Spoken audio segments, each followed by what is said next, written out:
என்னங்க சாரிங்க. சாரியா? எதுக்கு சின்ன பொண்ணு? பின்ன என்னால தான் உங்களுக்கு வீண் செலவு. ஏற்கனவே நமக்கு ஏகப்பட்ட கடன் இருக்கு. இப்போ போதாததுக்கு வீட்டில் ஒரு வண்டியும் வாங்கி நிப்பாட்டி வச்சிருக்கீங்க. என்னதான் இருந்தாலும் எனக்கு மனசு உறுத்தலாவே இருக்கு பார்த்துக்கிடுங்க. இப்போ இதுக்கு இந்த வண்டி அவசியமானு எனக்குள்ள ஒரு கேள்வி கேட்டுக்கிட்டே இருக்கு. ஓஹோ, எங்க அம்மா அப்பயிலே சொன்னாங்களே அதனால சொல்றியாக்கோ? அவங்கள பத்தி உனக்கு தெரியாதா? அவங்க பேசுறதுல பெருசா எடுத்துக்காத சின்ன பொண்ணு. நான் தான் அப்பயிலே சொன்னல, நம்ம கடை வாங்கியிருக்கோம் கஷ்டப்படுறதுக்காண்டி நம்ம சாப்பிடாம இருக்க முடியுமா? அதே மாதிரிதான் நம்மளுடைய தேவையை பூர்த்தி செய்யறதுக்காண்டி கடை வாங்குறதுல தப்பு இல்லை.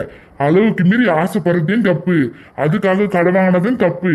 ஆனா நமக்குன்னு ஒரு தேவை இருக்குல்ல, அதனாலதான் வண்டி வாங்கியிருக்கேன். இது ஒன்றும் கெட்டு போற பொருளோ அழுகி போற பொருளோ கிடையாது.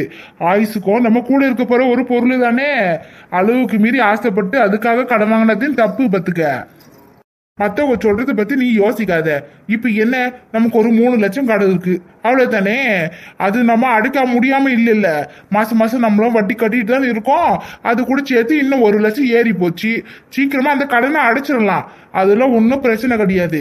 முடியும் நினைச்சா கண்டிப்பா முடியும். அவன் 10 லட்சம் 15 லட்சம் கடன் வாங்கிட்டு நல்ல தைரியமா பந்தாவா வெளியே சுத்திட்டு கிடக்கான். அப்படி இருக்கையில நமக்கு ஒரு 3 லட்சம் அதை அடைச்சிட்டு நம்ம வாழ்க்கையில முன்னேறி வர முடியாதா என்ன? சொல்லு பாப்போம். எப்பவுமே முடியும் நினை, அப்பதான் முடியும். முடியாது இது தேவையில்லை அப்படின்னு நினைச்சுன்னா அது கண்டிப்பா தேவையில்லாம தான் போகும். சரிங்க, நீங்கள் வருத்தப்படாதீங்க. சும்மா எனக்குள்ள ஒரு வருத்தம் இருந்துச்சு, அதனால தான் சொன்னேன். மற்றபடி ஒன்றும் இல்லை. நீங்கள் வண்டி வாங்கி கொடுத்து எனக்கு ரொம்ப இஷ்டம் பார்த்துக்கோங்க. ரொம்ப சந்தோஷமா இருக்கு, எனக்கு பிடிச்சிருக்கு. கண்டிப்பாக இதுக்காகவே நான் இனிமேட்டு கடுமையாக உழைக்க போகிறேன். சீக்கிரமாக நம்ம கடனையும் அடிச்சிடலாம். கவலையே படாதீங்க. நீங்கள் சொன்ன மாதிரி இன்னும் 1 வருஷத்தில் கடனை அடிச்சு விட்டு நம்ம வாழ்க்கையில் எங்கேயோ ஓஹோன்னு போகணும். அதுதான் என் ஒரே லட்சியம். லட்சியம் நிச்சயம் வெல்லும், கவலையே படாத. இன்னைக்கு நம்ம கல்யாண நாள் மட்டும் இல்ல, நம்ம வாழ்க்கையில இன்னும் அடுத்த கட்ட போக வேண்டிய ஒரு நாளும் கூட. இன்னில இருந்து நம்ம வாழ்க்கை புதுசா ஆரம்பிக்க போகுது இல்ல. புதுசா வண்டி வாங்கியிருக்கோம், நம்ம பிசினஸும் பெருசா டெவலப் பண்ண போறோம். இன்னும் எக்கச்சக்க விஷயம் இருக்கு. இது வரைக்கும் நம்ம வாழ்ந்த இந்த 1 வருஷம் வாழ்க்கையில நீ நானும் எவ்வளவோ விஷயத்த பார்த்துட்டோம். கஷ்டம் நஷ்டம் சந்தோஷம் எல்லாத்தையும் பார்த்து கத்துக்காச்சு. நீயும் எவ்வளவோ அடிபட்டு மிதிப்பட்டு கடைசியில எவ்வளவு தூரம் மேல வந்திருக்க. உன்னால இன்னும் சாதிக்க முடியும் சின்ன பொண்ணு. கண்டிப்பா நான் உனக்கு உறுதுணையா இருப்பேன், நீ கவலைப்படாத. ரொம்ப தேங்க்ஸுங்க. நீங்கள் என்னைய பற்றி பெருமையாக பேசும்போது எனக்குள்ள இன்னும் இன்னும் இன்னும் நிறைய சந்தோஷமாக பொருங்குது. இன்னும் சாதிக்கணும்னு தோணுது. உங்களை மாதிரி புதுசாக எல்லா பொண்ணுங்களுக்கும் கிடைச்சிட்டா எல்லா பொண்ணுங்களுமே மேலே மேலே போவாங்க. ஒரு பொண்ணுக்கு எவ்வளோ கொடுமை நடந்தாலும் புருஷன் கூட இருந்தாலே போதும். அந்த கொடுமையெல்லாம் ஒரு கடுகு மாதிரி தான் கண்ணுக்கே தெரியாமல் இருக்கும். கரெக்டாக தான் சொன்னேன். பொண்ணுங்கன்னா பாவம் எவ்வளவோ கஷ்டப்படுறீங்க. நினைச்சாலே ரொம்ப வருத்தமா இருக்கு. ஆம்பளைங்களுக்கு 1000 கஷ்டம் இருக்கு, ஆனா பொம்பளைங்களுக்கு பொறுக்க முடியாத பொறுப்புகளும் இருக்கு. என்ன பண்றது? ஆணோ பெண்ணோ ஆக மொத்தத்துல இந்த உலகத்துல வாழ்ற ஒவ்வொரு ஜீவனுமே கஷ்டப்பட்டு தான் கிடக்கு. அது வாயில்லா ஜீவனா இருந்தாலும் சரி, வாய் இருக்கிற மனுஷனா இருந்தாலும் சரி, எல்லாருக்கும் கஷ்டம் இன்னும் இருந்துதான் தீரும். கஷ்டம் இல்லாம நஷ்டம் இல்லாம எவனும் மேல வர முடியாது. என்ன சொல்ற சின்ன பொண்ணு? ஆமாங்க. அட பாவி சிட்டாச்சு, இப்படி பண்ணிவிட்டியாடா? 1.25 லட்சம் ரூபாய் கொடுத்து ஒரு வண்டியை கொண்டாந்து வாசல்ல நிக்காட்டி வச்சிருக்கானே. இப்போ இந்த வண்டி ரொம்ப அவசியமா? என் வயிறெல்லாம் பத்திக்கிட்டு எரியுது. பாவி மாவன் 10 மாசம் சுமந்து பெற்ற தாய்க்கு 500 ரூபாய் புடவை வாங்கிட்டு வந்து கொடுத்து அப்படியே அந்நிய தினம் அப்படி இப்படி சொல்லி சமாளிச்சு விட்டான். ஆனா அவன் பொண்டாட்டிக்கு கல்யாணம் ஆனதுமா 1.25 லட்சம் ரூபாய் வண்டி வாங்கி கொடுத்துருக்கானே. இதுல இருந்தே தெரியுது நாளை இவனுக்கு தாய் மாதிரி இல்ல நாய் மாதிரி தான் தெரியற போல. அதனால ஏதோ ஏனோ தானே எனக்குன்னு செஞ்சு விட்டு அவன் பொண்டாட்டிக்கு மட்டும் புது வண்டி. ஐயோ ஐயோ ஐயோ, 1.25 லட்சம் ரூபாய் வண்டியா? இது அவனுக்கே ஓவரா இல்லையா? கஷ்டப்பட்டு 10 மாசம் சுமந்து பெத்த புள்ளையே பார்த்துட்டு பல வருஷமா வளர்த்து விடுறோம். அவனுக்குன்னு ஒரு நல்லது நடக்கணும்னு கல்யாணம் ஒன்று பண்ணி வச்சா கடைசியில கட்டிக்கிட்டு வந்தவன் இப்படி அப்படின்னு சொல்லி மனசை மாத்தி அவனுங்களுக்கு சாதகமா ஆக்கிக்கிறாளுங்க. இந்த பசங்களும் எப்படி தாய் இப்படி மாறுறானுங்களும் தெரிய மாட்டேங்குது. கடைசியில பெத்த தாயை மதிக்காம ஒரு நாய் மாதிரில நடத்துறாங்க. ஒவ்வொரு பிள்ளைகளும் ஏன்டா கல்யாணத்துக்கு அப்புறம் இப்படி கட்சி மாறாளுகளோ தெரிய மாட்டேங்குது. அப்படி என்னத்த மாய மந்திரம் போட்டு வைக்கிறாளுகளோ. வரவர்களா ஏதாவது ஒண்ணு செஞ்சு பிள்ளைகளை புருஷங்களை அவங்க பக்கம் ஈத்துக்கிறாங்க. கடைசியில பிள்ளை இல்லாம புருஷன் இல்லாம கடைசியில சோறு போறதுக்கு ஆள் இல்லாம அனாதியா கிடக்கும். அங்க பாரு, என் பிள்ளைகிட்ட என்னைய பத்தி ஏதாவது குச்சு குச்சுன்னு வத்தி வைக்கிறாளே. பாவி மாவன் ஏற்கனவே அவன் மனசை மாத்தி மரத்தை கறந்துட்டு கிடக்க. இப்ப என்னத்தை என்ன பத்தி வத்தி வைக்கிறாள் தெரியலையே. ஆமா, அங்க எங்க புருஷனை பண்ணாட்டி குசு குசுன்னு பேசிட்டு கிடக்கீங்க? புருஷன் பண்ணாட்டினா 1000 பேசுவாங்க, அதெல்லாம் உனக்கு எதுக்கு? அவங்க குசு குசுன்னு பேசினாலும் சரி புசு புசுன்னு பேசினாலும் சரி உனக்கு என்ன டீ போடுறாம நீ வாயை பொத்துக்கிட்டு உட்காரு. அவங்க என்னன்னே பேசுவாங்க. புருஷன் முன்னாடி இது கூட பேசுறதுக்கு அவங்களுக்கு உரிமை இல்ல. உரிமை எரிமணிட்டு வாய் முடிக்கிட்டு இருங்க. எங்க இருந்தா காது கேட்குது தெரியல. நான் எதை சொன்னாலும் ஏதாவது ஒண்ணு சொல்றதுக்கு அப்படியே பறந்து வந்துடுறீங்க. என் பையன் கிட்ட என்ன பத்தி அவ ஏதோ வத்தி வச்சிருக்கடக்கா, அதனால என்னன்னு கேட்டேன். சித்தை அது உங்க கற்பனை, அதுக்கு நான் என்ன செய்ய முடியும்? நானும் ஏன் புடிச்சுக்கிட்ட ஏதோ பேசிட்டு கிடைக்கேன், உடனே எதுக்கு எடுத்தாலும் உங்களை பத்தியே பேசுறேன்னு நினைச்சுக்கிறீங்களோ? அது வேற ஒண்ணு இல்ல மர்மூல. ஏன்னா அவ பண்ற காரியம் அப்படி இருக்குல்ல. எங்க சின்ராசு கிட்ட நீ அவளை பத்தி ஒண்ணுக்கு ரெண்டா சொல்றீங்கன்னா அவளுக்கு அந்த பயம் இருக்கு. ஏன்னா குற்றமெல்லாம் நெஞ்சு குறுக்குன்னு சொல்லுவாங்கல்ல, அது இதுதான். என்ன கொழுப்பா உங்களுக்கு? குறுக்கும் இல்ல, குத்தி கொடாயும் இல்ல, நீங்க வாயை பொத்திக்கிட்டு இருங்க. எம்மா ஏமா இப்படி டென்ஷன் ஆகுறீங்க? அதுல சின்ன பொண்ணு உங்களை பத்தி ஒன்னும் சொல்லல. வண்டி வாங்கினது எதுக்குன்னு கேட்டுட்டு கிடந்தா.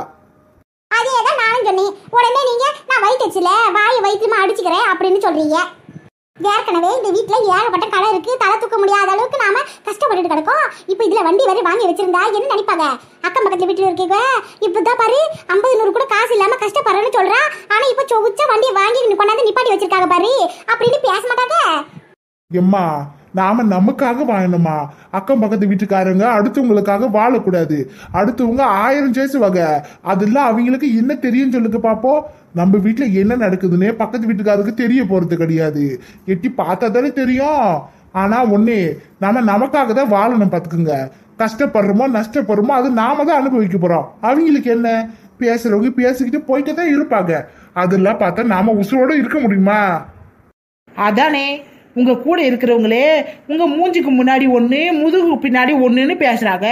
ஆனா இதெல்லாம் தெரிஞ்சிருந்தாலும் எங்கன்னா போனீங்கன்னா அவங்களே குடிக்கிட்டு மறுபடியும் நீங்க போறீங்கல்ல, அந்த மாதிரிதான் மற்றவங்க பேசுறது கண்டுக்காம இந்த காதுல வாங்கி அந்த காதுல விட்டுட்டு நம்ம பொழப்ப பார்க்கணும். நல்லது சொன்னா உங்களுக்கு எல்லாம் புரிய போறது இல்ல. நாளைக்கு கடன் கட்ட முடியாம வண்டியை வந்து தூக்கிட்டு போவாங்கல்ல, அப்பதான் தெரியும் உங்களுக்கு கஷ்டம். கேட்டி வாய் முடி. அவங்க 2 பேரும் ஏதோ ஒரு வேலை செஞ்சு சம்பாதிக்கிறாங்க. வாங்கின கடனை அவங்க அடிக்க போறாங்க. இதுல உனக்கு என்ன? பேசாம அமைதி இரு. இப்ப என்ன வேலைக்கு போகாம நாங்களே வெட்டியா இருக்கும்னு சொல்றீங்களோ? எம்மா ஏமா அப்படி எல்லாம் பேசுறீங்க? இந்த பாருங்க, பெத்தவங்களை வேலைக்கு அனுப்பி அதுல வர காசை வச்சுட்டு இந்த வீட்டோட கடன் அடிக்கணும், மத்த செலவு பார்க்கணும்ன்ற அவசியம் எனக்கு இல்ல பாத்துக்குங்க. மத்தவங்க வேணா அப்படி செய்யலாம். ஆனா பெத்தவங்களை உட்கார வச்சு சோறு போடணும்னு நினைக்கிறேன் நானு. அதனாலதான் உங்களுக்கு எந்த வேலையும் செய்ய விடாம வீட்டுல உட்கார வச்சிருக்கேன். இவ்வளவு நாளா நீங்க 2 பேரும் கஷ்டப்பட்டு என்னைய வளர்த்து படிக்க வச்சு எனக்கு வேணுன்றதெல்லாம் செஞ்சு கொடுத்தீங்க. இதுக்கப்புறமா நீங்க வேலைக்கு போய் கஷ்டப்பட்டு சம்பாதிக்கணுன்ற அவசியம் கிடையாது. எவ்வளவு கஷ்டம் வந்தாலும் இனிமேட்டு நான் பாத்துக்கிறேன். நீங்க வீட்டுல உட்காந்து ரெஸ்ட் எடுங்க. என் உடம்புலயோ உழைக்கிறதுக்கு தெம்பு இருக்கு. நான் வேலைக்கு போய் எல்லாத்தையும் நாங்க பாத்துக்கிறோம். நீங்க கஷ்டப்படாம வீட்டுல இருந்துகிட்டு ஆப்பிள் ஆரஞ்சு பூஸ்ட்னு போட்டு சாப்பிடுங்க. உடம்ப நல்லா பாத்துக்கிடுங்க. உங்க உடம்ப நீங்க தான் பாத்துக்கணும் பாத்துக்குங்க. நாங்க வெளியே இருக்கிற வேலையும் வீட்டுல இருக்கிற வேலையும் பாத்துக்கிறோம். என்ன சின்ன பொண்ணு? சரியா சொன்னீங்க. அவங்க எந்த வேலையும் செய்யணுன்ற அவசியம் இல்லை. என்ன நம்மள எந்த வழியும் சொல்லாம டிஸ்டர்ப் பண்ணாம இருந்தாலே போதும். ஒருவேளை உங்களுக்கு இந்த வீட்டுல இருக்க போர் அடிச்சா சின்ன பொண்ணு கூட போய் ஹோட்டல்ல கடையில போய் உக்காருங்க. எதுக்கு உன் பொண்டாட்டி கூட சேர்ந்துக்கிட்டு எச்ச பாத்திரம் கழுவுறதுக்கா? எச்ச பாத்திரம் கழுவுறது ஒன்றும் சாதாரண விஷயம் கிடையாது. எல்லாத்தையும் எடுத்து போட்டு செய்யறதுக்கோ ஒரு மனசு வேணும். நம்ம ஹோட்டல் கடை நம்ம வேலை நாம செய்ய வேண்டியதா. இதுல என்ன இருக்கு சொல்லுங்க பாப்போம். அடுத்தவங்க சாப்பிட்ட தட்டை எடுக்கிறதுலாம் புண்ணியம்னு சொல்லுவாங்க. சரியா சொன்னமா. அதெல்லாம் இந்த எருமைக்கு தெரியாது. இவகிட்ட சொல்றதே வேஸ்ட் பாத்துக்க. இவ எப்படித்தான் விட்டு கடாசிடு. இவளை வீட்லயும் ஒரு வேலை செய்ய மாட்டா, வெளியவும் ஒரு வேலை செய்ய மாட்டா. இவளுக்கு தெரிஞ்ச ஒரே வேலை என்ன தெரியுமா? அவங்க கூட்டாளியோட சேர்ந்துக்கிட்டு கூடிக்கிட்டு கூத்தடிச்சுக்கிட்டு உட்காந்து பேசிக்கிட்டு இருக்கதான் இவளுக்கு தெரிஞ்ச ஒரே வேலை. என்னமோ இவங்கெல்லாம் பட்டப்படிப்பு படிச்ச மாதிரி மனசுல நினைப்பு உட்காந்து பஞ்சாயத்து பண்ணிட்டு கிடப்பாளுங்க. மத்த வீட்டுக்கதையெல்லாம் அவங்க வீட்டுக்கதையா அங்க நாரிட்டு கிடக்கு. அதெல்லாம் அவங்க கணக்கு தெரியாது. பக்கத்து வீட்டுக்கார அடுத்த வீட்டு கதையெல்லாம் உட்காந்து கேட்டுட்டு கிடப்பா. இவ்வளவு விட்டு கடாசு போதும் நிப்பாட்டுங்க. சரி எந்திரிச்சு வா வா. எதுக்கு? ஏன் எதுக்குன்னு சொன்னதான் வருவியா? எந்திரிச்சு வாட்டி. எப்பா சின்ராசு சின்ன பொண்ணு இந்தாங்க உங்க கல்யாண நாளைக்கு என்னால எதுவும் செய்ய முடியல. எனக்கே திருத்தி பண்ணி சின்ராசு காலங்காலத்துல சொன்னானா டெக்கரேஷன் செய்யற வேலையில நான் எந்த பொருளும் உங்களுக்கு பரிசா வாங்கி கொடுக்கல. அதனால இத கொஞ்சம் பரிசா வாங்கிடுங்க. அப்பா என்னப்பா பணம் கொடுக்குறீங்க?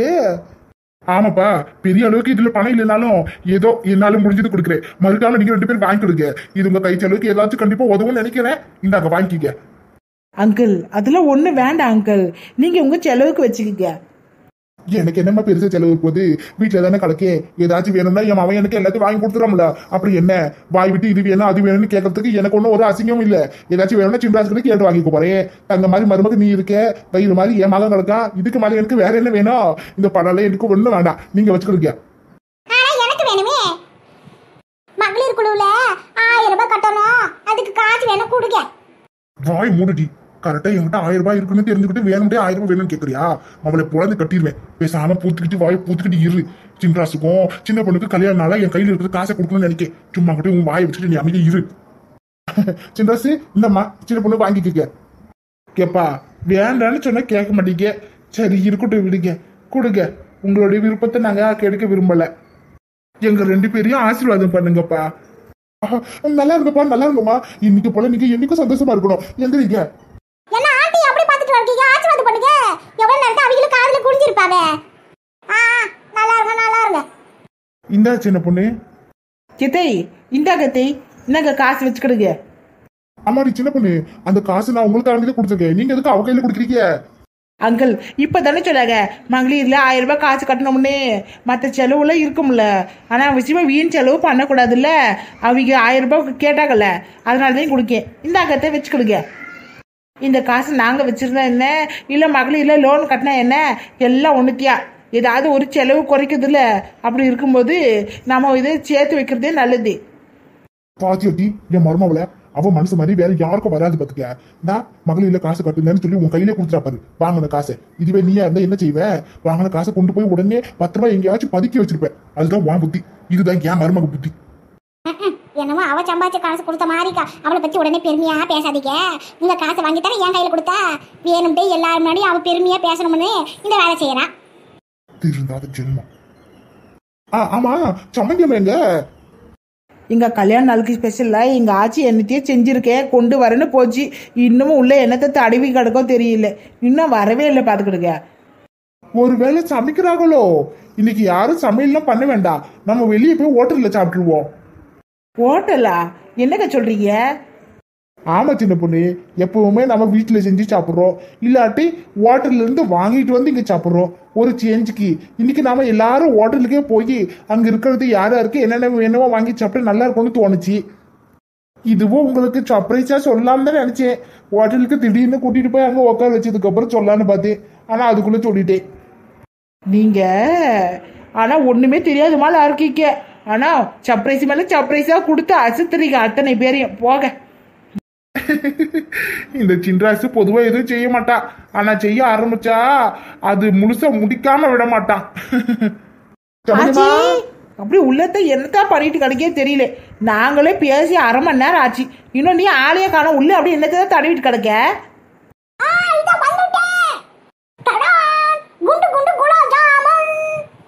என் பேச்சுக்கு பிடிச்சது குண்டு குண்டு குலாப் ஜாமுன். அவன் கல்யாண நாளைக்காண்டி என் கையாலேயே செஞ்சு கொண்டு வந்திருக்கேன். வாங்க வாங்க எல்லாரும் உட்காருங்க, கப்பல் போட்டு தாரேன். ஐ குலாப் ஜாமுனு பரவாயில்லையே ஆச்சி, நீ கூட சர்ப்ரைஸ்லாம் பண்ண ஆரம்பிச்சுட்ட. நான் என் கூட சர்ப்ரைஸ் பண்ணேன். எனக்கு தெரிஞ்சதுலாம் இந்த சாப்பாடு ஒண்டியா வாய் குடிச்சே சாப்பாடு செஞ்சு போடுவேன் அவனுடைய. மற்றபடி எனக்கு சர்ப்ரைஸ் தான் தெரியாது. உனக்கு குலாப் ஜாமுன் சாப்பிடணும்னு உனக்கு ஆச்சு போய் இருக்குமே தான் நான் செஞ்சு கொண்டு வந்திருக்கேன். சாப்பிட்டு பார்த்துட்டு எப்படி இருக்குன்னு சொல்லு. மாப்பிள்ளை நீங்களும் சொல்லுங்க. ஆஹா அண்ணா அழகா இருக்கு, குண்டா கலரா சூப்பரா இருக்கு குலாப் ஜாமுனு. வாய்க்குள்ள போட்டா சும்மா வலு வலுன்னு போறதே தெரியாது போலியே.